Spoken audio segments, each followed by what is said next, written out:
Hey guys, my name is Leo and I'm from Energize Physical Therapy.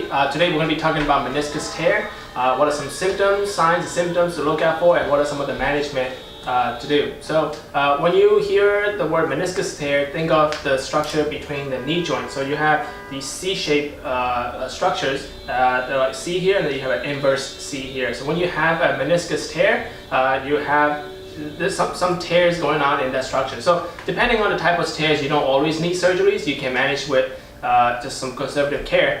So here's some of the symptoms to look out for. The first thing that you're going to have, common symptom is you're going to have trouble walking, trouble going up and down the stairs. You're going to have trouble standing, you even have trouble sitting down. Not only that, if you try to make your knee straight, you can also have pain there. And also it's going to limit you throughout your daily activities, especially the ones that has a lot of bending and twisting of your knee. So these are some of the symptoms to look out for. If you want to confirm it, to see if you actually have a tear, you can get an MRI, which is the gold standard right now, to see where is the exact tear is happening in your knee. So there are a few things to manage, a lot of conservative things that you can manage. Like I said before, you don't always need surgery, but depending on the activities that you do, you might be recommended to get surgery. So some of the conservative management is, number one, you want to avoid the workload. So workload means if you go up and down the stairs, you tend to put a lot more pressure, a lot of stress on your knee. And if you combine that with twisting and bending, just like think of sports activity like basketball, soccer, you put even more stress on the knee, so it's not necessarily good for your meniscus. Second thing you want to do is put ice on your knee. So when you put ice on your knee, you reduce the swelling.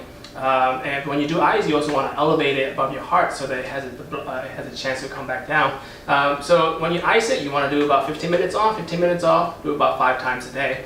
Okay, the third tip is if you feel like your knee is unsteady, you can put a brace on. So a brace, it should be snug, it shouldn't be too tight, it shouldn't be too loose, it should just be right to give you proper support so that when you're walking around, the knee brace is helping you there. Finally, last but not least, the physical therapy. So find a physical therapy place nearby and see. When you go to therapy, they're going to look at a few things. They're going to look at range of motion, flexibility, your pain level, and your strength and your functional activity. So all of that has to improve for you to go back to the prior level of activities. Let's say if you want a quick pain relief, we're offering the ice and electrical stimulation in our clinic right now. So ice is just one of those tips that I mentioned. You want to put something very cold, something cold on your knee to reduce the swelling. And what the these electrical stimulation is going to do is it's going to shake. It's going to start shaking. It's also going to help you reduce the swelling. So if you want to try it out, you can always give us a call. You have my number is 347-220-8195. If you want to just try this machine, it's fine. You can come by the office. We'll put those things on you, and then you'll get some pain relief.